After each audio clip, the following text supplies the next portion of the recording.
challenge accepted, a black and white. I see a lot of your pictures, beautiful pictures on our screen right now. But for this particular movement, have you put up a picture, Lakshmi? Yes, it's showing on your screen, actually. It was the first one that flashed.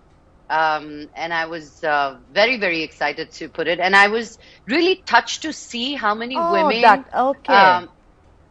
Thank you. How many women really wrote to me, and I felt empowered to see that I did that for so many women. I didn't put up all the names that tagged me, but I just felt like, yay, here we go. Like, it's a simple gesture, but I think as women, we are constantly fighting. It's a fight from the beginning of time for equal rights or to have our voices be heard.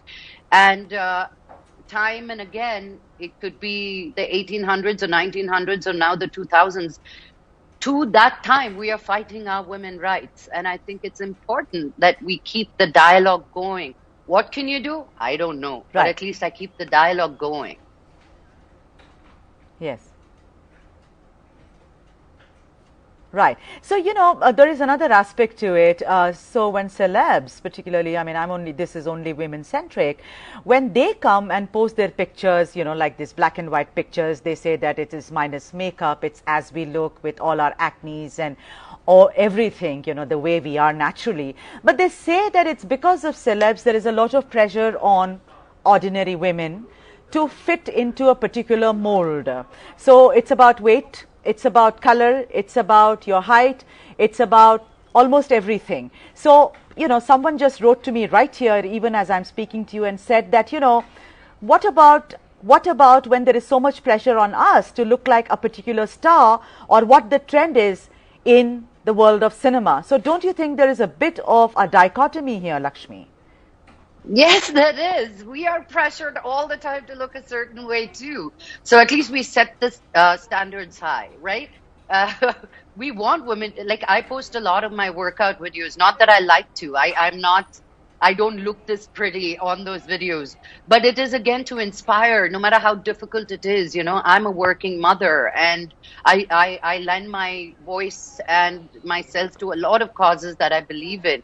But that doesn't mean you don't take care of yourself first. And that is something people feel pressured about. I am able to do so much because I'm an actor. But I'm also able to see that how difficult it is for regular people, as it is for me. But that's how we inspire. We show them what to do. And come on, we got this. We hold each other's hands through this. And please don't feel pressured. Each of you are beautiful. Beautiful, because there's no one like you ever. But then that doesn't mean you don't take care of yourself. That's the only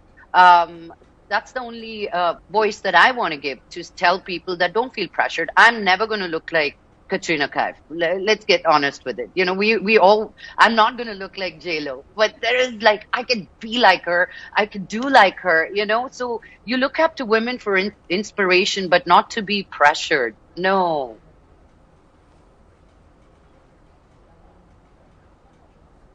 Yeah, and you took some names of actors right here, but let me say this, considering I'm from... Go on.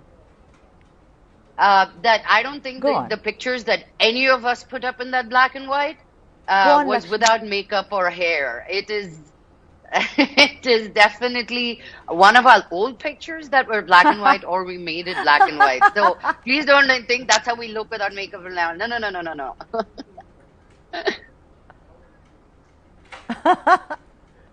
I love your honesty. Even I thought so, but I was kind of, holding myself back to ask you. It's not like you're just without any makeup and you've just gotten off the bed.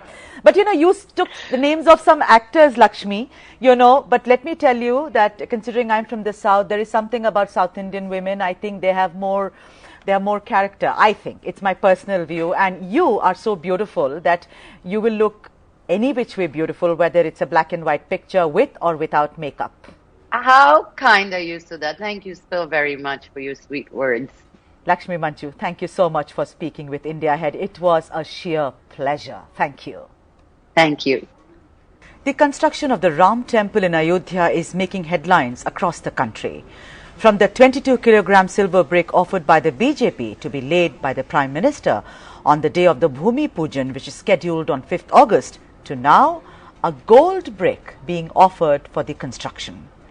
Prince Yaqub Habibuddin Tusi, a descendant of the last Mughal, Bahadur Shah Zafar, has offered a gold brick worth 1.80 crores and weighing 1 kilogram to the Prime Minister for the construction of the Ram temple in Ayodhya.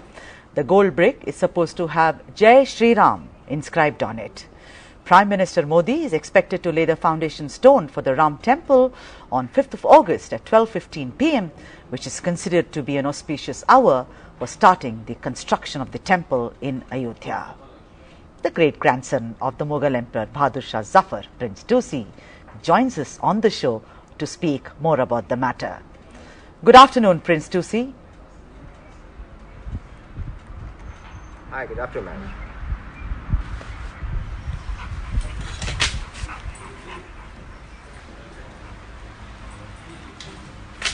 मुझे आपकी आवाज थोड़ी कम आ रही है. Anyway, I'll manage with you considering that we seldom get a descendant of the Mughal on our show. So a very warm welcome to you once again, Prince Tusi. So this brick, talk about this gold brick, which you say is now kept in a locker. So talk about it. Actually, I told you, ma'am, that one we have already mentioned letter to the Honorable Prime Minister of India, and just we are waiting for the call. Once we receive the appointment or that one, we will hand over that gold brick. As I told you to the Times of India and you also, that we have already prepared the gold brick, and we are waiting for the response from the PM office.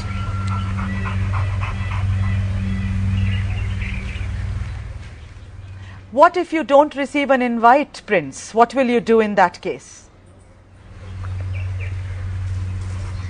Ma'am, see, my intention is actually, it's not invitation, it's no, our Prime Minister is going there, it's enough for us because he is the Prime Minister for the whole country, for Hindus and Muslims. So, no need, my ambition is the only thing to bring the community in one platform to Hindus and Muslims, and it's a faith also.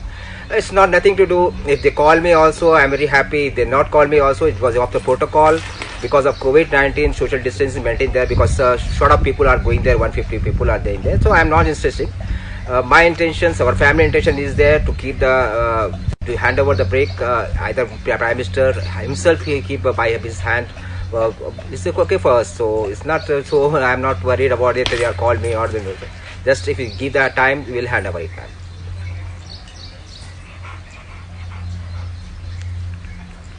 Yes. Prince, we are told that the brick, which is, worth 1.80 crores, is kept in a locker, and it's inscribed with Jai Shri Ram. Would you like to describe the brick a little to the viewers of India Ahead? Yeah, ma'am, it was already on KG, and we have prepared in Haryana and Gurgaon, and that one is written on the brick. It's Jai Shri Ram, presented by the Royal Mughal family side. And both sides, because we are not disclosing due to the security reasons, we want to go directly. We want to hand over it once we hand over to PM, then everybody can see it. So in that reasons also, we are not publishing the paper. Yeah. Prince, what does Lord Ram mean to you? Considering it's a very special gesture on your part, what is the meaning of Lord Ram in your life? See, ma'am, our religion says that we have to respect all religions, and Lord Shri Ram is the Lord of Hindu community, so we have to respect. And I also have a very good respect for him because he is the Lord of Hindu community, and I have a lot of faith. We have respect for Lord Shri Ram, and not only because we are secular family, from our ancestors also have given the respects to all the religions. So as we are following the same. And for myself, I have gone 2-3 times to Ayodhya and visited, and to Ram Mandir also. They have taken blessings also. And this time also, I am very happy that because of my ancestors' mistake, mistake of our commander bin Baki has demolished the Mart, and now again Mandir is going to bring construction there. So very happy. And I have very good respect for the Shri Ram.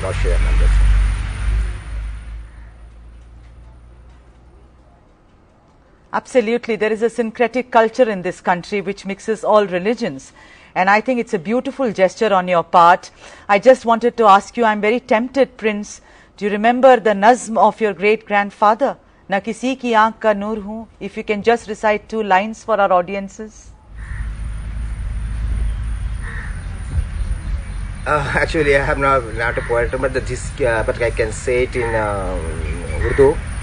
Kisi ki aankh ka noor, because I'm not spelling because can't say that properly. But it's a very good poem that everybody knows that.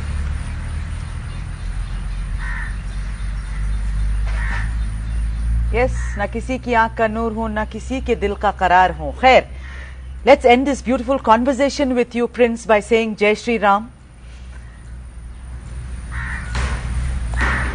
Jai Shri Ram, and I'm thankful. I'm giving the wishes to all my Hindu and brothers, sisters, and that one. Very, very happy that Ram Mandir is going to build that. From our family side, we are very happy. And once again, thank you very much, ma'am. Yes. Thank you so much, Prince Tusi, for speaking with India Ahead. Thank you, sir. A medical student in the UK has done Telangana proud. Sai Pilarisetti, a 4th-year medical student at the University of Central Lancashire, has been selected as the president of the British International Doctors Association's wing to help medical students gain access to the best opportunities in the field of medicine. Through his initiative, the group will help international students deal with many issues. Some of these include dealing with culture shock, supporting students through workshops, offering career counseling, and help out also with the exams. To talk more about this, we are now joined by Sai on India Ahead. A very good afternoon to you, Sai. I wonder if it's the same time from where you're speaking. Very good afternoon to you as well. Thank you. So at the outset, thank you so much for having me on your show. I'm actually speaking to you from Hyderabad today, so the time difference isn't too bad.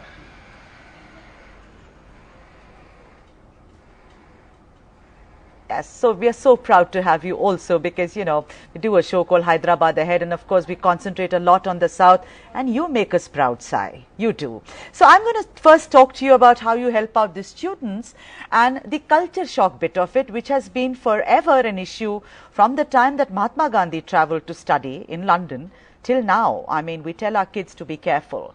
So what is this culture shock, thing that you deal with when it comes to young students?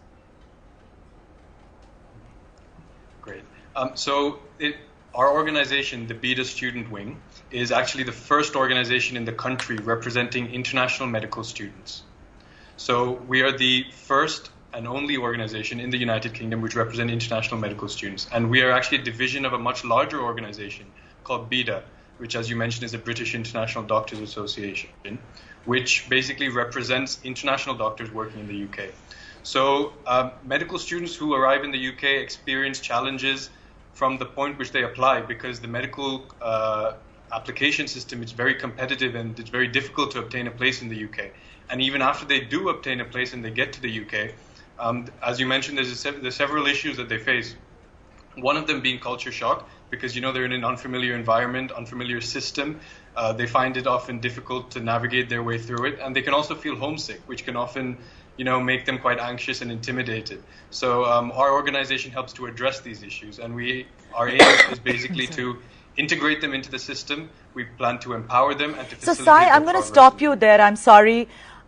Sai, I just want to know that when they feel homesick, what is it that you do to make them like they are home? I mean, do you sing them Telugu songs? Do you play Telugu movies? Do you give them Andhra food to eat? What do you do? So basically, our aim is to basically integrate them through things like sports tournaments and different cultural issues, because the BETA membership spans the entire country. So when all these international students are BETA members, they're able to interact with each other, and they're able to, we call it cultural integration. So we have things like cricket. So cricket is something that I think most Indians love to play. And when they get to the UK, they often find it difficult to join the university teams because they're quite competitive. Yes. So if you just want to, have some fun, don't need to worry too much about how you're playing, BETA facilitates this. We organize tournaments and sports tournaments. Right. Yeah, so Sai, we spoke about culture shock, we spoke about, how you encourage them. Now comes studies, which is so important for us Indians and particularly med students who go to study in the UK. So how do you exactly prepare them for exams? I mean, is there extra coaching, more tuitions? How do you deal with it? So the advantage that we have, which we are very grateful for, is having a parent organization like BIDA. So BIDA has several senior members in the medical field who will be able to actively help and assist the new student members who have joined. So they'll be able to organize OSCE workshops, which is basically their practical medical stations where, you have a real life patient, you're meant to take a cardiovascular examination or a respiratory examination. So our senior members are able to guide these student members, give them feedback, and just create different workshops, and especially academic writing, because research is something that is held quite highly in the UK. So that's something that we help with. Right. So in the post-COVID world, I mean, this is now true for everybody. Jobs are going to come by. It's going to be very difficult. I'm not saying doctors are doing a great job. I mean, we salute them almost every day. But when it comes to career counseling, how are you going to deal with it, considering the world post-COVID is very different now? You're absolutely right. It is going to be a completely different world. And I think a lot of people are just trying to understand what really suits them in the new era, you could say. But so we will be offering career counseling in the form of mentorship. So this is the first of its kind program in the UK where we link the senior BIDA members with student members. So they'll be able to give them advice on how to go about something. Suppose someone is inspired by the COVID situation and say wants to take up intensive care, or they want to take up respiratory as a specialty. They'll be able to help guide them and give them the tools that they require to achieve this in the future.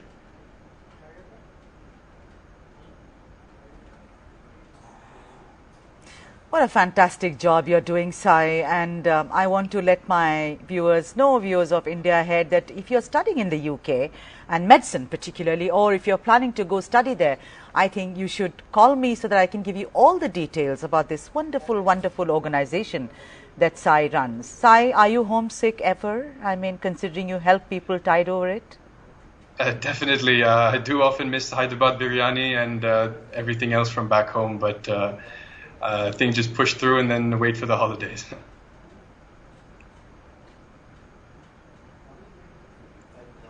Sending you a hot plate of biryani virtually, Sai. Enjoy it. Thanks very much. Thanks for having me. And thank you so much for speaking with India Ahead, Sai. All the best. Thank you. Thanks very much. The doctors, the healthcare professionals, those at the forefront of this war. You are the people who are really helping us, and you are the people who are caring for us. Your families at home are worried about you, but you're caring for us in your special way. And this is the time when we really applaud you. The people of the world, the people of India, the society, we look up to you. We know we are in good hands, safe hands, because of your expertise, your hard work and your dedication in this era, where we thought that man is driven by technology, by materialistic pursuit, but you have shown human values, which are really, really above board, which are up there with the highest values ever. And if we really look deep down into our minds and hearts, each one of us can make a difference. As a common person also, you can really pray for the healthcare professionals. You can think well of them, pray for their families, also pray for the police people, the staff on the road, the sanitation workers, the government officials, numerous ones who are often vilified, but in this case they're giving their all to the cause. Spend your time with positivity. Send positive vibrations to the universe. Think positively. Applaud, laud and thank those who are doing their bit for us.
कौन हूँ मैं?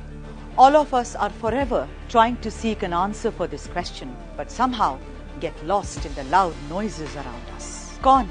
के? यारू? यवरू? In many languages, it means the same thing. Who are we?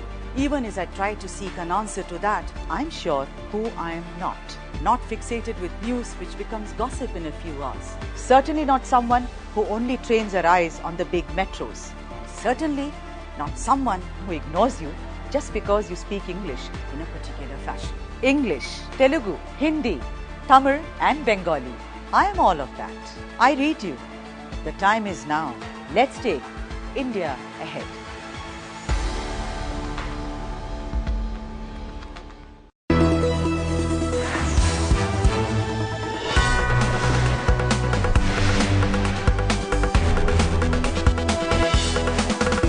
You're watching India Ahead.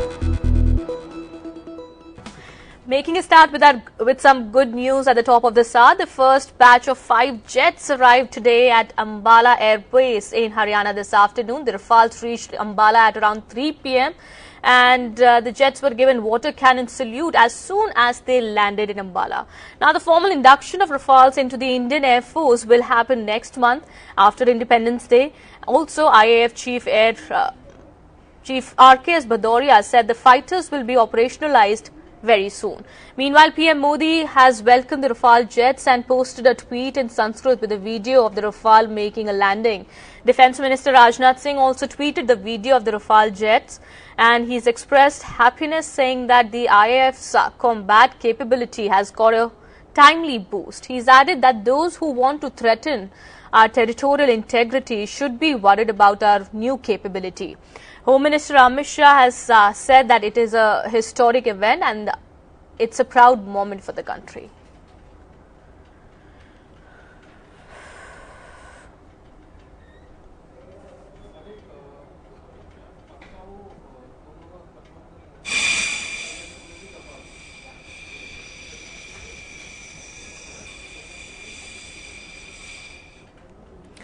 In some news from Rajasthan now, Rajasthan CM Ashok Gehlot's proposal for an assembly session has been rejected by Governor Kalraj Mishra for the third time.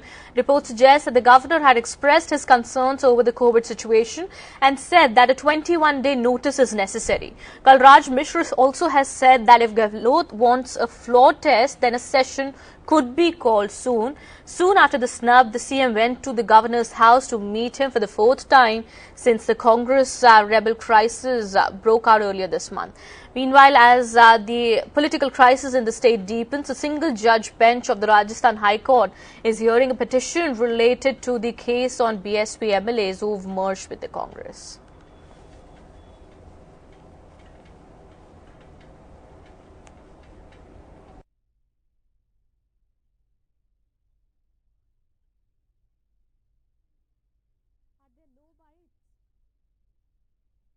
Session to Ashok Gehlot, and also the governor has not yet approved for the session yet, sir. How do you see it? It's very unfortunate that people occupying such high positions should also think of playing politics when they are expected to be neutral and also take care that the constitutional provisions are not trampled upon. But in this case, everything has been thrown to the winds. So my last question is, if you talk about the Ram Janmabhoomi Trust appeal to not rush to their people and followers to Ayodhya, they have suggested to watch the Bhumi Pujan on television. How do you see it? It's a very good advice and will minimize the violation of social distancing norms.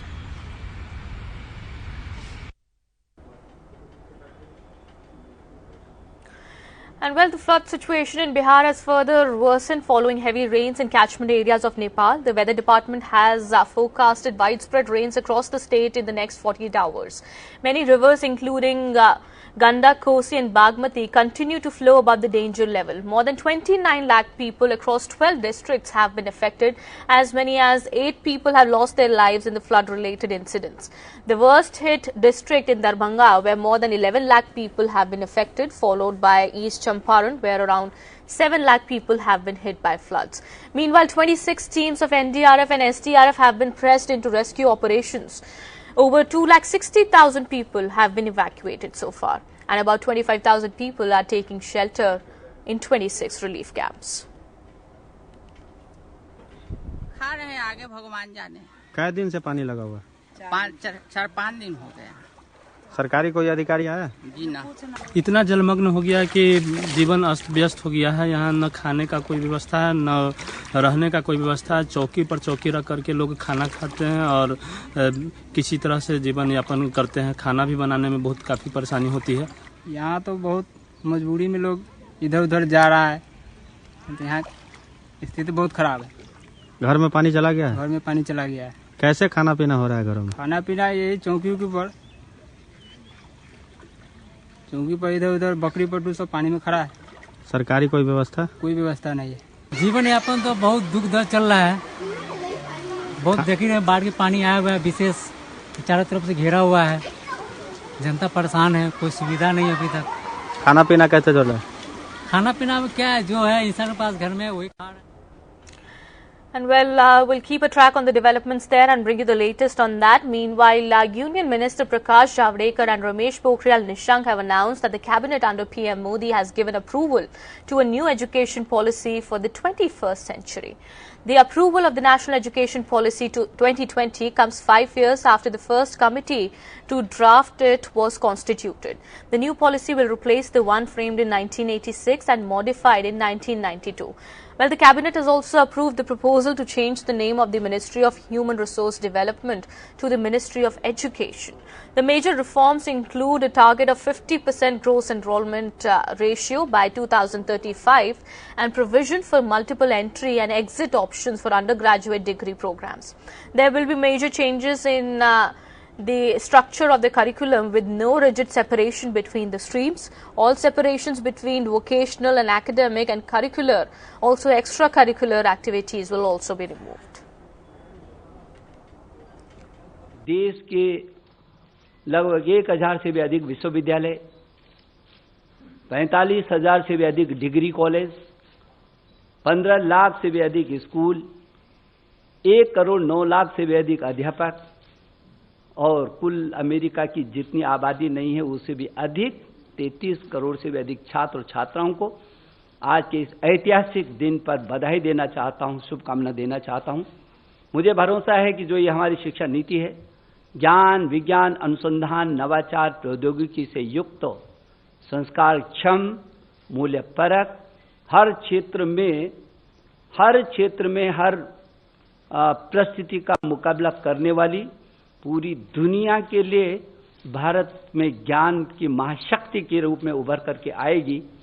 जब पूरी दुनिया का सबसे बड़ा गंतव्य, शिक्षा का गंतव्य हिंदुस्तान होगा। मैं एक बार फिर आप सबको भी शुभकामना देना चाहता हूं। Well, let's now shift our focus. The latest on sensational Kerala gold smuggling case coming in. A court in Kochi sent 2 accused Swapna Suresh and Sandeep Nair to 5-day customs custody. Hearing the petition by the Customs Department, the Chief Judicial Magistrate Court of Economic Offences had granted the custody of Swapna Suresh and Nair till August 1st. In a related development, the NIA Special Court in Kochi had sent Ramesh, who's one of the kingpins in the gold smuggling case, to 7-day NIA custody. Also, the NIA had questioned senior IAS officer M. Sivasankar for the second consecutive day after 9 hours of questioning on Monday. Yesterday also another round of questioning is reported to have lasted for about 10 hours. And remember, Sivasankar was the former principal secretary to Chief Minister Pinarayi Vijayan before he was removed from the post.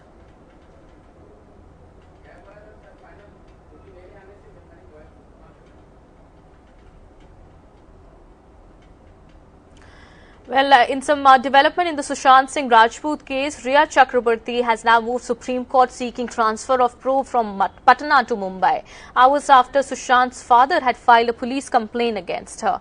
Sushant's family has accused Riya of abetment to suicide, alleging that she cheated him financially and mentally harassed him. The FIR filed by the family also mentions 6 other names, including Riya's family members. A 4-member team of Patna police has already left for Mumbai to investigate the case. Also, this is the first time the family has publicly made such accusations. In an interview with my colleague Bhupendra Chaubey, BJP MP Subramaniam Swamy had said that Riya Chakrabarti belonged to a Bollywood cartel and that this probe could lead to a murder probe. Now, Dr. Swamy, just last night, sir, when I was speaking to you last night, Dr. Swamy, you were of the view that there was an insider, and you said that you had information that there was something about this. Now look at the facts right now. The facts are that the Bihar police is lodging an FIR because Sushant Singh's father believes that Riya Chakrabarti's girlfriend has withdrawn some 15 crore or 17 crore rupees from his account. Is this a love affair gone wrong, Dr. Swamy? Is that the direction which you're thinking, or is there still something else according to you? She's not in a position as an individual person, a single person, to orchestrate everything else, including the closed circuit TV being closed down, as I say, that the change in it, originally the body was to go to Leela Hospital. Why was it diverted to the municipality hospital on the way? So there are so many things which she couldn't have done. So she was obviously cat's paw, because she tried to convince him that he was sick and he needed medical treatment, and that perhaps was part of the script. So I don't know. I mean, these are things which need investigation by an expert body, and the CBI is the best for it.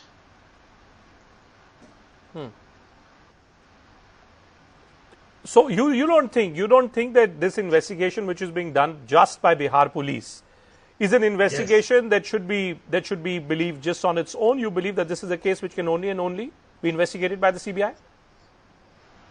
Absolutely. The Bihar police has given you one lead, one dimension, and whenever there's a gigantic conspiracy of this kind, there are many dimensions, and these two have to be pieced together. It can't be done by Bihar police. That's the reason why courts are many times when you go with a petition, they agree to transfer the case to the CBI, not because that police is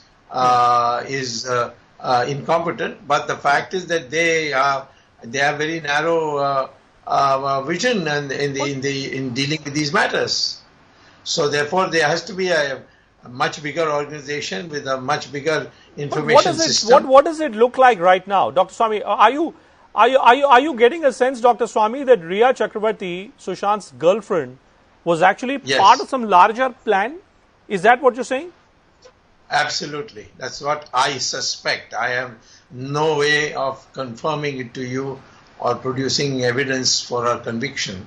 But I think that she acted at the behest of some force in the cartel. Why I should hedge on that?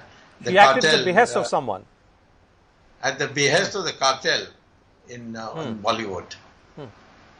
And what is this cartel, sir? I mean, Dr. Swamy holds court on the biggest anti-corruption cases in India. When you say cartel, are you saying... A cartel means a go ahead, sir. Coming together for a common interest. You see, that's a cartel. And they may be very diverse. Some may be directors, some may be producers, some may be actors, some may be financiers. All kinds of people come together to say that this industry should be in our hands. So, anyone who comes in and becomes a star, he must be obliged to us. Otherwise, we should finish him. So you're saying that Sushant Singh Rajput's death could well be a scenario where a cartel goes to the extent of getting hold of his girlfriend, convinces the girlfriend, unless the girlfriend herself was leading Sushant up the garden path, and it ends up becoming a scenario where Sushant is murdered Would you say Sushant was murdered, or is it a case of Well, abetment to suicide according to you as of this stage, sir? Just on the basis of facts, the way you analyze them. If you drug him and then you hang him, that is murder, and that is the next step. The first step is to say this is not a voluntary suicide, it's an induced one. And then from there on, I'm sure that more evidence will tumble out, and this will be a murder. This ultimately, this case will be ending up as a murder. You believe that investigations in Sushant Singh Rajput's death will ultimately end up becoming a case of investigation in a case of murder, sir? Yes, correct. Well, all right, shifting our focus now, let's take you through the COVID-19 numbers from across the country. India's COVID-19 caseload has now gone past the 15 lakh mark after it reported its second highest jump in infections and the highest death toll of 781 in a single day. The death toll in the country has now increased to 34,224. Cases in India are the third highest after US and Brazil, and for the first time in many weeks, Andhra Pradesh recorded more cases than Maharashtra, which has seen the most cases till date. At little over 7,700, Maharashtra recorded the second highest count of daily cases. Karnataka, Kerala and Punjab recorded their highest jump in COVID-19 cases over the last 24 hours. A significant increase in cases was also seen in Tamil Nadu, UP, Bihar, Bengal and Assam. Citing the rise in cases, West Bengal CM Mamata Banerjee has extended bi-weekly lockdowns in the state till the end of August.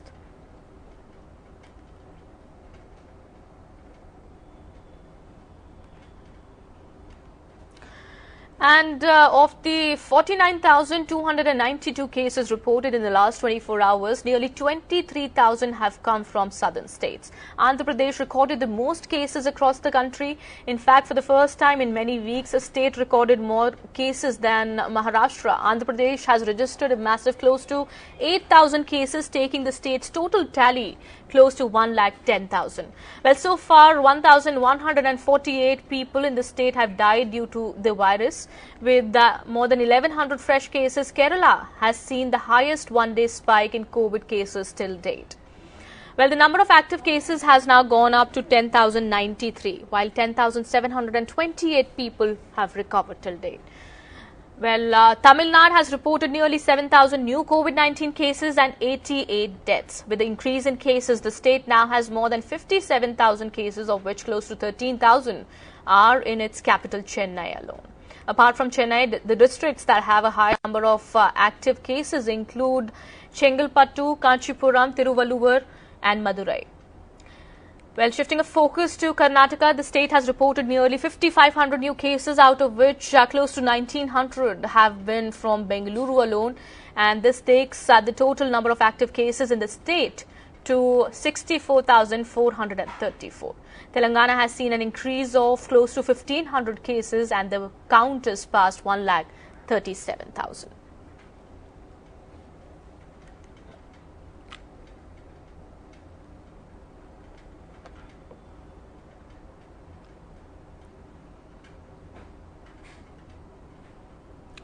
And even as Andhra Pradesh's COVID tally crossed 1 lakh, Chief Minister Y.S.R. Reddy has instructed the government officials to admit COVID-19 patients within 30 minutes of their reporting, failing which strict action would be initiated.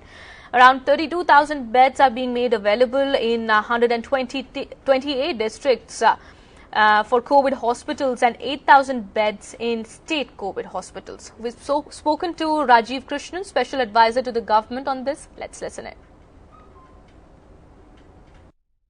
We are joined by Rajiv Krishna, Special Advisor to the government of Andhra Pradesh. Hi Rajiv. How are you, Sudhaji? I'm good and hope you too, Rajiv. Good, thank you. So, a kind of worrisome situation in the state with the COVID tally crossing the 1 lakh mark and doubling in just 8 days. I'm saying a worrisome situation there in the state, with the COVID tally crossing the 1 lakh mark and doubling in just 8 days, Rajiv. Yes, Sudhaji. So, definitely the COVID tally crossing 1 lakh is definitely something to be concerned about. But I had come on your channel earlier also and I mentioned 2-3 points, right? So on an average now, we are doing about 50,000 to 60,000 tests per day. right? We are doing about 30 to 35,000 RT-PCR tests, and the rest are antigen-type tests. So definitely, and the tests we are doing are also very targeted tests. We are doing tests where we believe the infection is very prevalent. So definitely, it's a little worrisome, but it's definitely not surprising or shocking that the virus tally and the number of positive cases are going up. And the second thing is, as a general matter, as we have seen in other high COVID states like Maharashtra and Delhi and Tamil Nadu also, we see the trajectory going to a peak and then stabilizing at the peak for some time and then coming down. So we believe that we are kind of approaching the peak, or will be getting to the peak very soon. So, we are not overly concerned about the actual numbers. I think what we are trying to do is we are making sure that our medical infrastructure is ready. We've increased the number of oxygen beds by about 10,000. We've taken another about 80 hospitals and made them COVID ready. So within a 24 hours notice, those hospitals can be deployed at any time. We have done a number of measures like this to ensure that recently we've announced that for the most critical cases, we are procuring remdesivir from the drug companies to ensure that we can give it to the ICU patients. So we're doing everything we can. We're getting our systems, and we've gotten our systems Right. and also the infrastructure ready. Right. Absolutely, Rajiv, and we at India Ahead have spoken about the efforts put in by your government regularly and updated our audience about what really you're doing. And, whether it's ambulances, whether it's a fleet of 52 buses called Sanjeevani. But I'm going to specially focus on the latest directive from the Chief Minister, where he says 30 minutes is the time I give you to admit a patient who presents himself with some symptoms, no more than 30 minutes. To the collectors and joint collectors. Speak a little more about that, Rajiv. Yeah. So in day before yesterday's Pandra meeting, Honorable Chief Minister had a call with all the district collectors, joint collectors, and the SPs, and had clearly given a directive that every patient should be given a bed and other facilities within 30 minutes of them reaching the hospital with complaint. Now, obviously, the reason for this is that we've received a little feedback from the field that getting the bed and getting oxygen and all that has been somewhat hard, and we understand why that is, because of the sudden spike in cases and the infrastructure adjusting towards the new caseload and everything. Right. It takes a little bit of time. But Honorable Chief Minister is very clear, and that's why we have gotten all the new hospitals, COVID hospitals, the new oxygen ready, beds ready. So I think we are definitely going to obviously aim to meet that 30-minute deadline given by Honorable Chief Minister. Yes. And one more point I would like to because mention I'm is getting a query right here, Rajiv, even as you're speaking to us. Yes, sure. And see, the other point I wanted Go to ahead, mention Rajiv. that, the other point I wanted to mention was that this is as he had mentioned in his speech to the collectors, which was widely telecast in all the media, which is that from a purely humanitarian standpoint also, we obviously have a moral obligation to ensure that our citizens receive health care in their most trying times. So we all the district administrations and the head office administration is geared up. We're definitely going to try our best to meet this 30 minutes.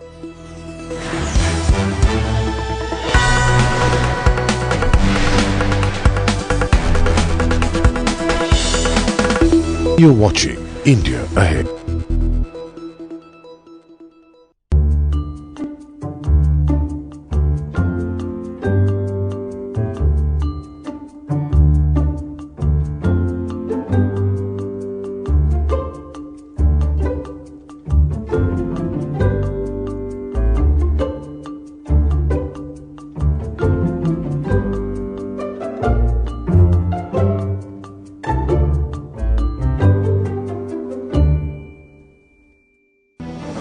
You have seen him over the last 20 years.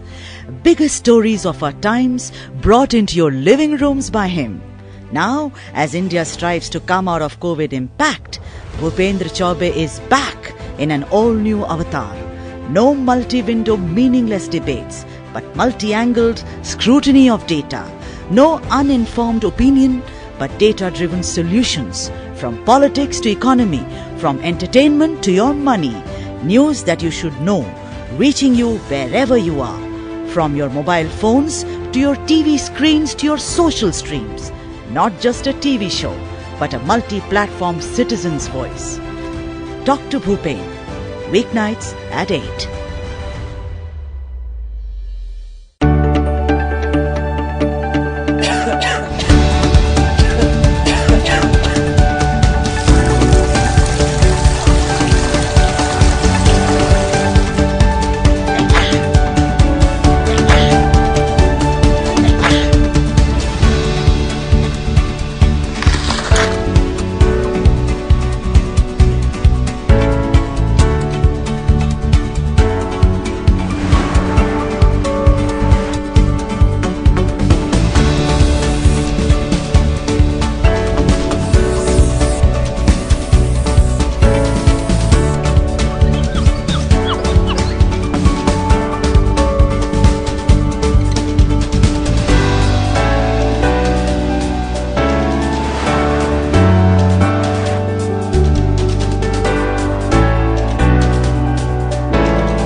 कौन हूँ मैं? All of us are forever trying to seek an answer for this question, but somehow get lost in the loud noises around us. कौन? के? यारू? यवरू? In many languages, it means the same thing. Who are we? Even as I try to seek an answer to that, I'm sure who I am not. Not fixated with news which becomes gossip in a few hours. Certainly not someone who only trains her eyes on the big metros. Certainly not someone who ignores you just because you speak English in a particular fashion. English, Telugu, Hindi, Tamil and Bengali. I am all of that. I read you. The time is now. Let's take India ahead.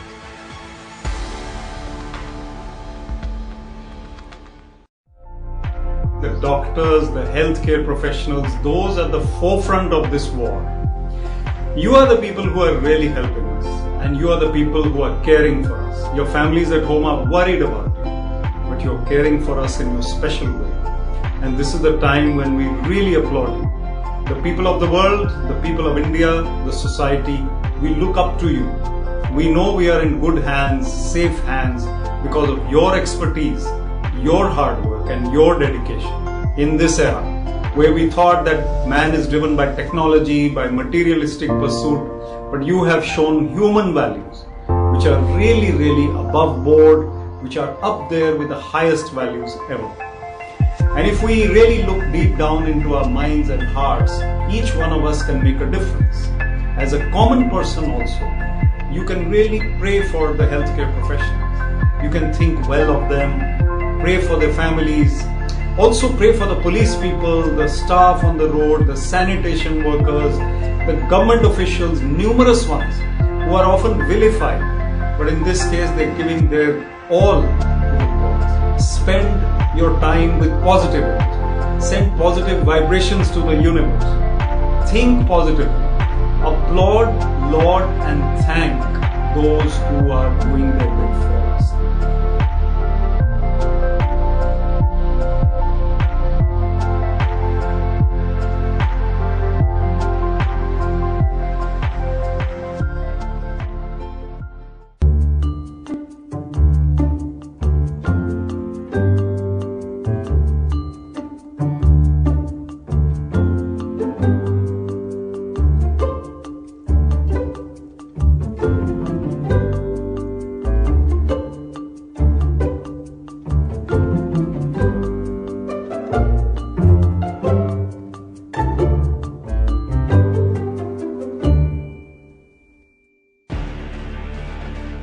कौन हूँ मैं?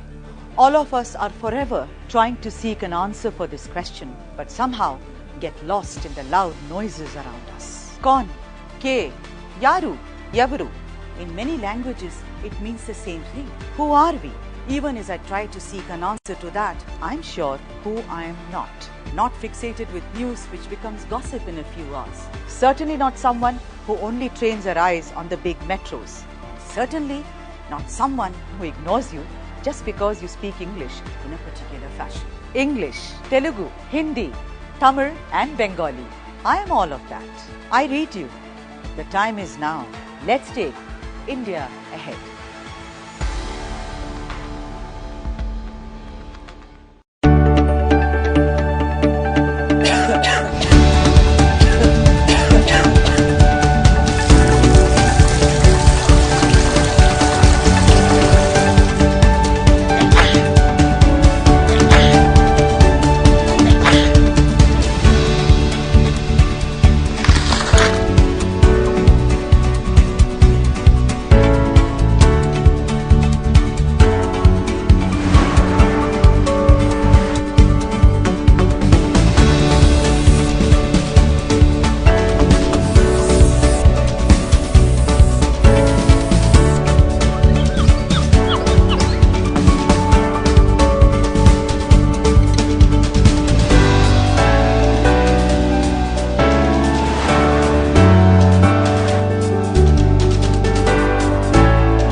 Tally the 1 lakh mark and doubling in just 8 days in Andhra Pradesh.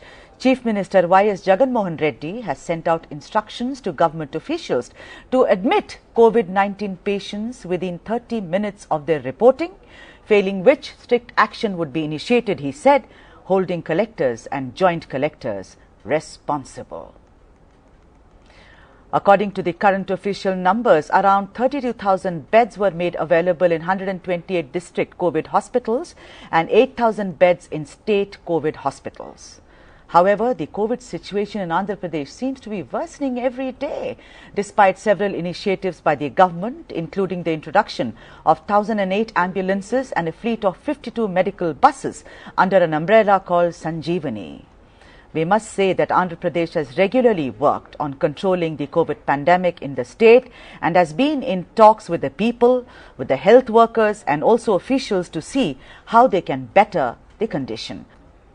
To speak more about the issue, we are joined by Rajiv Krishna, Special Advisor to the Government of Andhra Pradesh. Hi Rajiv. How are you, Sudhaji? I'm good and hope you too, Rajiv. Good, thank you. So, a kind of worrisome situation in the state with the COVID tally crossing the 1 lakh mark and doubling in just 8 days. I'm saying a worrisome situation there in the state, with the COVID tally crossing the 1 lakh mark and doubling in just 8 days, Rajiv. Yes, Sudhaji. So, definitely the COVID tally crossing 1 lakh is definitely something to be concerned about. But I had come on your channel earlier also and I mentioned 2-3 points, right? So on an average now, we are doing about 50,000 to 60,000 tests per day, right? We are doing about 30 to 35,000 RT-PCR tests and the rest are antigen type tests. So definitely, and the tests we are doing are also very targeted tests. We are doing tests where we believe the infection is very prevalent. So definitely it's a little worrisome, but it's definitely not surprising or shocking that the virus tally and the number of positive cases are going up.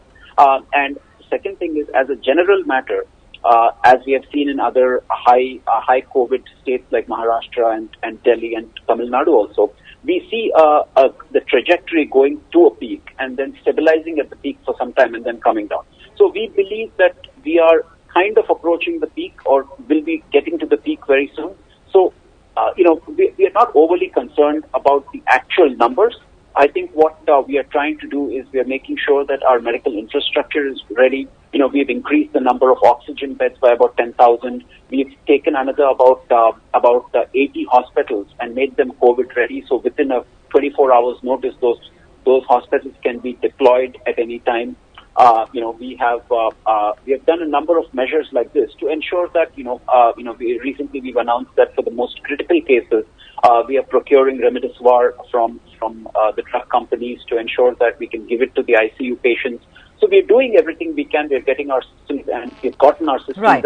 and also the infrastructure ready. Right. Absolutely, Rajiv, and we at India Ahead have spoken about the efforts put in by your government regularly and updated our audience about what really you're doing. And, whether it's ambulances, whether it's a fleet of 52 buses called Sanjeevani.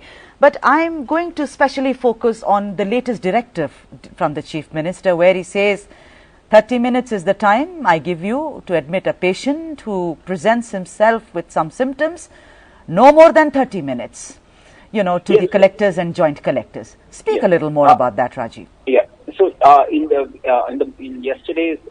before yesterday's Pandra meeting, Honorable Chief Minister had a call with all the district collectors, joint collectors, and the SPs, and had clearly given a directive that every patient should be given a bed and other facilities within 30 minutes of them reaching the hospital with complaint. Now, obviously, the reason for this is that we've received a little feedback from the field that getting the bed and getting oxygen and all that has been somewhat hard, and we understand why that is, because of the sudden spike in cases and the infrastructure adjusting towards the new caseload and everything. Right. It takes a little bit of time. But Honorable Chief Minister is very clear, and that's why we have gotten all the new hospitals, COVID hospitals, the new oxygen ready, beds ready. So I think we are definitely going to obviously aim to meet that 30-minute deadline given by Honorable Chief Minister. Yes. And one more point. Yes, because I'm getting a query right here, Rajiv, even as you're speaking to us. Yes, sure. And see, the other point I wanted Go ahead, Rajiv. The other point I wanted to mention was that this is as he had mentioned in his speech to the collectors, which was widely telecast in all the media, which is that from a purely humanitarian standpoint also, we obviously have a moral obligation to ensure that our citizens receive health care in their most trying times. So we all the district administrations and the head office administration is geared up. We're definitely going to try our best to meet this 30-minute deadline.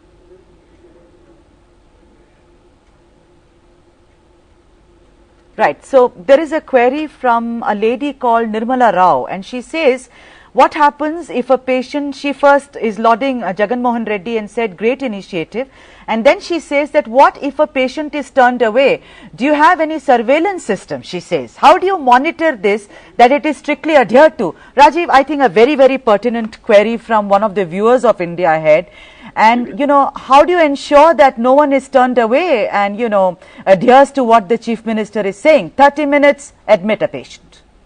So that's some of this, the one thing we do have to understand is that when we are on a war footing basis, which is what we are, and when we are fighting this unique disease that has come in suddenly into the state, is that we do have to trust our soldiers at the front line, right? When you're going to battle, a general cannot sit in the headquarters and second guess the operations that are happening on the field. So we do have to trust our frontline warriors who are the metro, the district collectors, the joint collectors.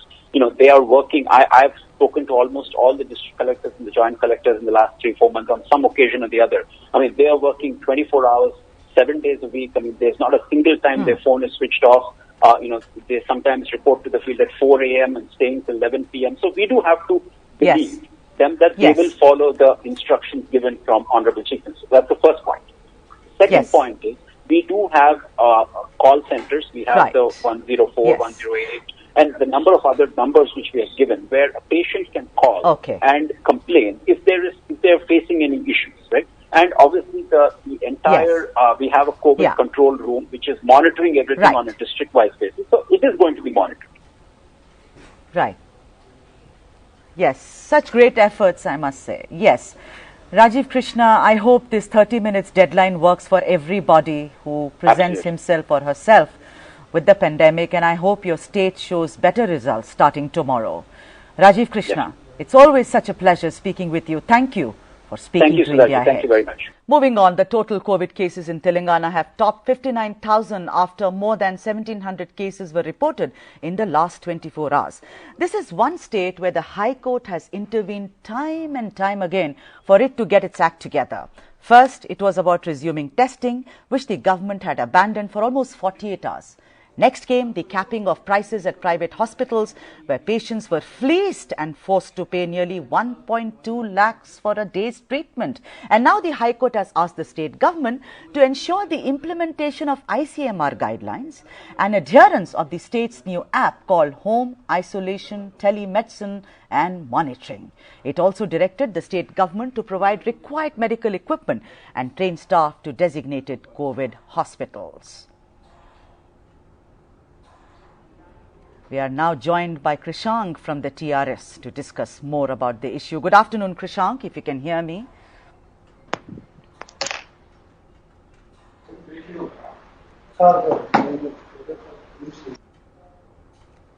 Krishank, can you hear me? Yes, I can. Good afternoon.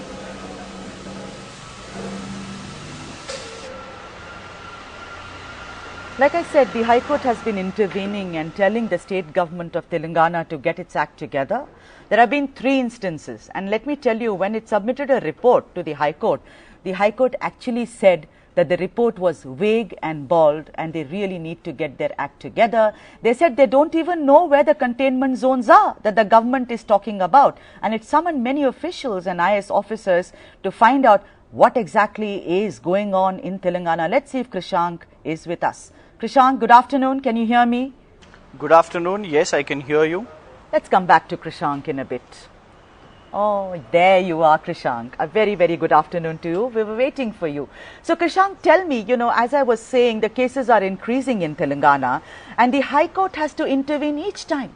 We read reports that it is the High Court which has to tell the government to really wake up and smell the coffee. What do you have to say about it?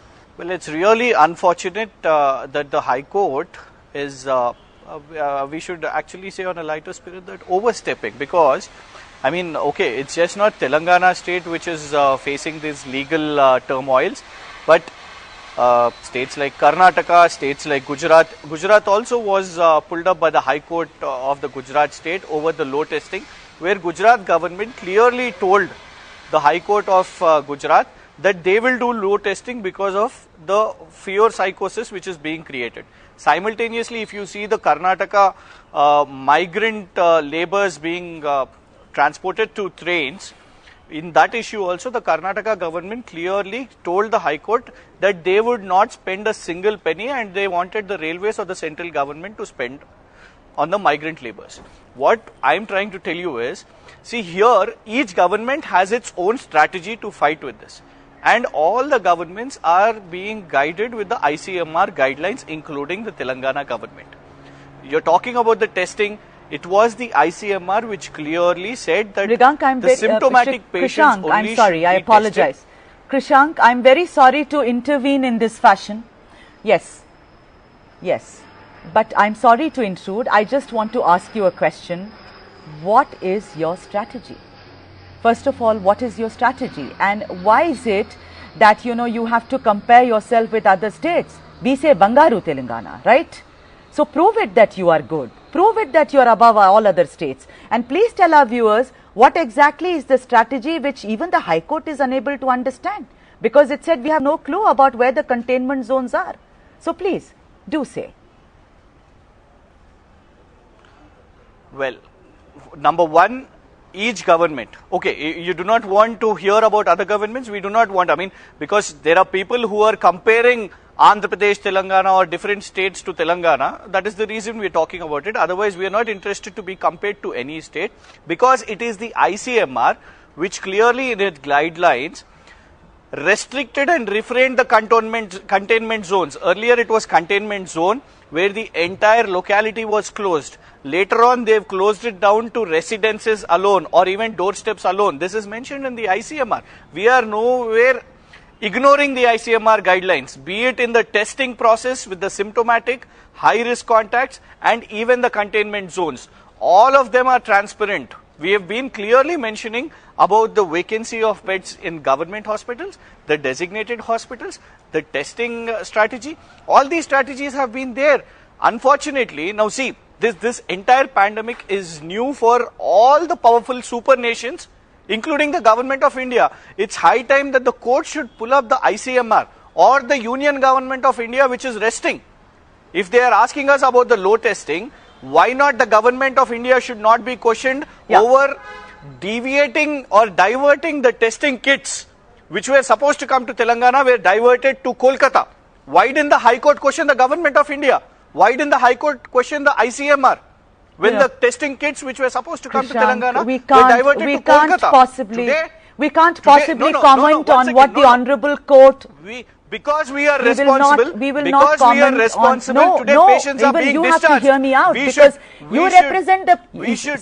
Do not, yes. No one should create... So let me... Of no course. one should see because no I'm one not does in the a favor studio, if they are discharged, because I Krishank. cannot see you. I mean, if they get well, they will be discharged. You are not responsible. Do not create panic. Do not create panic as though people are not being treated in Telangana hospitals. No, that is wrong. You are questioning the frontline warriors. You are questioning the doctors who are working there. No, you are questioning the medical staff who are working there. You are questioning the police, the Krishank, municipalities who are you working. are shifting blame. The union government's numbers are showing. Krishank, the no, recovery rate. you're Let wrong. us discuss the recovery salute rate. them. Please I tell even the recovery salute you, rate. Krishank, for speaking to me.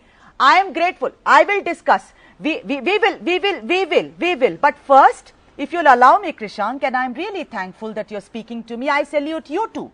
You represent in a way the people of your state. I salute you, the health workers, the police officials. But I have a question. We've been running stories on Osmania Hospital and Gandhi hospitals, and we have got some horrific stories coming from there. Yes, recovery rate is very, very encouraging. But then we have to see that if we have to get rid of the pandemic, we have to also control the pandemic, Krishank. So I want to ask you, why is the condition of, for instance, you said, let's talk about the good story. I will. Osmania is an iconic hospital, but look at the flooding which went on there. Look at patients are sleeping on mattresses. Yesterday, the oxygen ports were defunct and the oxygen supply was slow. Gandhi Hospital health workers go on strike regularly. There are so many problems. You may shower flower petals on them. Solve their problems, na Krishank, in your state. Do that. You owe it to your people. Madam, when the question is larger, give me... When your question is more than a paragraph, then give me a time to answer that also, please. Yeah. The point here is, very good pointing out the Osmania General Hospital. Why did it flood? Because of the old drainage system and because of rains on those couple of days in Hyderabad city. But who stopped the construction of Osmania Hospital? Nothing has happened overnight. We are building infrastructure.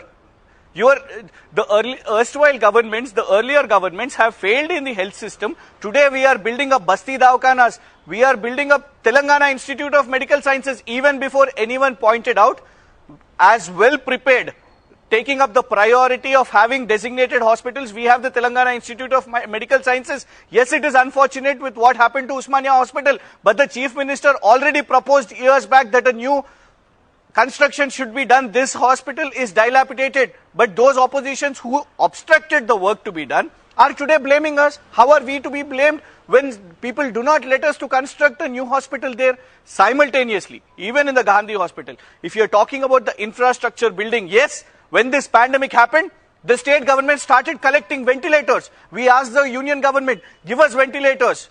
We need oxygen cylinders. We need masks. We've started building up infrastructure, and that is why today we have the resources of PPE kits. Many people believed that India or even many states would be in a horrible position. But today, the recovery rate is because governments are functioning.